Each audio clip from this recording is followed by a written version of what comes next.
à l'arrêt de bus de Dembe. D'une minute à l'autre, l'engin quitte pour Amtoukui. Et chaque passager est condamné à débourser 150 francs CFA au lieu de 100 francs CFA. Une augmentation qui n'est pas du goût de tout le monde. Avant, la cause, c'était l'augmentation du prix du carburant. Mais pour le moment, l'augmentation du carburant est descendue. Mais quelle est la cause, on ne sait jamais, mais le prix augmente au fur et à mesure toujours. Si vous augmentez le prix des denrées alimentaires de 5 francs, vous verrez que la population descend sur la rue. Mais par contre, au Tchad, rien n'est fait. Avant, vous montez à combien? Avant, c'était à 100 francs, maintenant ils disent 150 parce que les routes ne sont pas bien. Le prix du transport interurbain a quasiment doublé sur certaines voies de la capitale. Et les conducteurs de ces engins accusent la rareté du carburant et la dégradation de la route. Le prix du transport était à 100 francs et le litre de gasoil était 11 000 francs. Mais maintenant, le 20 litres coûte presque 15 000 francs et avec tout ça, les clients veulent payer 100 francs. Et de surcroît, la route est dans un état mauvais. C'est d'ailleurs ça qui provoque les pannes sur nos engins. Le prix du transport interurbain a augmenté au moment où le carburant se faisait rare. Aujourd'hui, malgré la disponibilité du carburant, le prix est intact. Ils ne connaissent pas tous leur groupe sanguin. Du moins, ceux qu'on a interrogés dans les rues ce matin. Oui, je connais. Au plus. Ouais. Non, je ne connais pas. Parce que je n'ai pas fait le test pour savoir. Je suis surpassé. Il y en a dans l'autre, mais c'est seulement que je n'ai pas pris. C'est AB+, c'est AB+, je pense. Personnellement, c'est pas important pour moi parce que même si je tombe malade, je viens à l'hôpital, ils vont quand même passer le test. Est-il important de connaître son groupe sanguin? La question posée à ce spécialiste. Et sa réponse est surprenante. Sur le plan transfusionnel, sur le plan de la connaissance pure et simple, c'est bon de connaître que de ne pas connaître. Ça, c'est sûr. Mais sur le plan de son impact, l'impact de cette connaissance sur le processus de transition, en réalité, il n'y a pas de différence entre celui qui connaît son groupe sanguin et celui qui ne connaît pas. Ils sont logés dans le même enseigne. Connaître son groupe sanguin peut être primordial. Mais la majorité de ceux qu'on a interrogés ne connaissent pas leur groupe sanguin.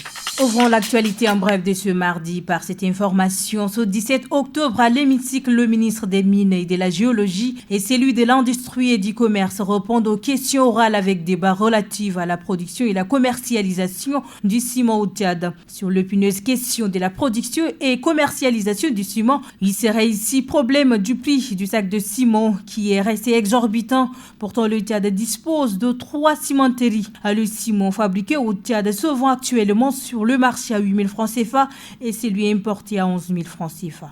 Hors de nos frontières, 6 mois de guerre ont plongé le Soudan dans l'un des pires cauchemars humanitaires de l'histoire récente, a déclaré dimanche le coordinateur des secours d'urgence de l'ONU, appelant les parties en conflit à respecter leurs obligations en vertu du droit international humanitaire. Près de 9 000 personnes auraient été tuées, plus de 5,6 millions ont été chassés de leur foyer et 25 millions de personnes ont besoin d'aide en raison du conflit qui a éclaté à la mi-avril entre les forces armées soudanaises et les forces de soutien rapide et d'autres groupes armés. Avec l'augmentation du nombre d'affrontements ethniques, l'accès des travailleurs humanitaires aux personnes dont le besoin est entravé en raison du manque de sécurité et des barrières bureaucratiques, a expliqué Griffiths. Le jury de PADEF Kigali 2023 décerne le prix du meilleur centre de formation en Afrique au centre américain Happiness d'Abakar Bichara. La cérémonie de réception du trophée aura lieu du 25 au 28 octobre 2023 à Kigali au Rwanda. PADEF Kigali, prix africain de développement, est une distinction décernée chaque année à des personnes physiques et morales dont les œuvres dans leur secteur d'activité respectif et leur impact constituent des modèles de contribution au développement de leur pays et partant de l'Afrique. Pour clore ces informations, plus d'une centaine d'étudiants de l'université de Doba ont échangé sur la notion de droits de l'homme autour du thème « Honorons la promesse de liberté, d'égalité et de justice pour tous ». Tenu au sein de la dite université de Doba sous les auspices du gouverneur du Lor, cette session d'échange et de sensibilisation est une initiative du Haut Commissariat des Nations Unies pour le droit de l'homme. Le port de lunettes, que ce soit pour améliorer la vision ou pour un effet de mode, doit être strictement recommandé par un spécialiste en ophtalmologie, ce qui n'est pas toujours le cas. Je porte les paires de lunettes, c'est parce que j'ai mal aux yeux parfois, mais ma part n'est pas médicale. C'est normal que je porte ça, mais c'est seulement qu'il n'y a pas de moyens pour m'en procurer une bonne paire de lunettes, donc c'est tout simplement ça. Celle-ci fait exception. Mes verres sont bel et bien médicales. C'est déjà la 4e verre. J'ai les problèmes de vision quand j'étais en classe de CE2. Pendant ce temps, je prenais les colures. Arrivé en 4e, on m'a prescrit les verres. Et le médecin nous a fait comprendre que c'est héréditaire. J'ai hérité de mon papa. Donc, ils vont me soigner. Arrivé à un instant, si ça ne disparaît pas, je vais continuer toujours à porter les verres. D'après ce technicien supérieur en ophtalmologie, le port de lunettes sans avis médical peut avoir d'impact négatif sur la santé des yeux. Si j'ai des conseils à donner, ce n'est pas de ne pas aller acheter les verres comme ça au marché. Si la personne achète les verres simples, les verres qui n'ont pas de degrés pour protéger les yeux, il n'y a pas de problème. Mais ce n'est pas bon d'aller acheter les verres de degrés sans une consultation ophtalmologique. Chez un ophtalmologiste ou bien c'est un technicien en ophtalmologie. Le technicien supérieur en ophtalmologie demande de toujours consulter un agent du domaine avant de porter une lunette. Il se souvient encore de son péripétie dans le site aurifère. Parti à l'âge de 14 ans à la recherche de l'or dans le Nord, Ahmad Béchir côtoie la mort et a vécu l'enfer durant ses 10 mois sur place. Son rêve de faire de fortune et sortir sa famille de la misère se transforme rapidement en un véritable cauchemar. J'étais à Amdiaras, je m'occupais des troupeaux de chèvres. Du matin au soir, je ne faisais que paître les chèvres. Je me nourrissais du lait des chèvres. Un jour, je sortais avec les chèvres, mon chef m'a bastonné sans cause. Après, je me suis enfui pour me réfugier chez les militaires et c'est eux qui m'ont secouru.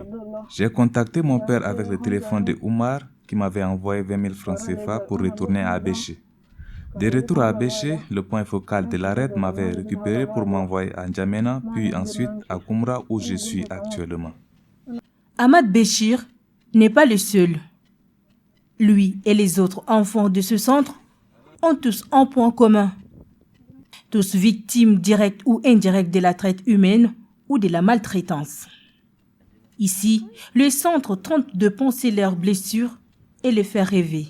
Le travail que nous faisons, c'est récupérer les enfants bouviers, les enfants chamiliers, victimes de maltraitance, les enfants qui ont été exploités dans les mines d'or vers l'Est, que nous les récupérons à travers nos points focaux, parce que nous avons des points focaux dans toutes les provinces du Tchad.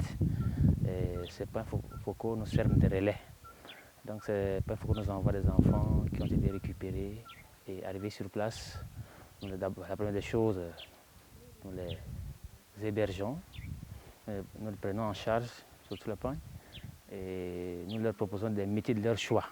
Ce centre à lui seul compte environ 200 enfants victimes de maltraitance. Selon l'enquête par grappe à indicateurs multiples de 2019, 85,3% des enfants de 1 à 14 ans ont subi toute méthode de discipline violente. Le Tchad poursuit le chantier de reconstruction de son football.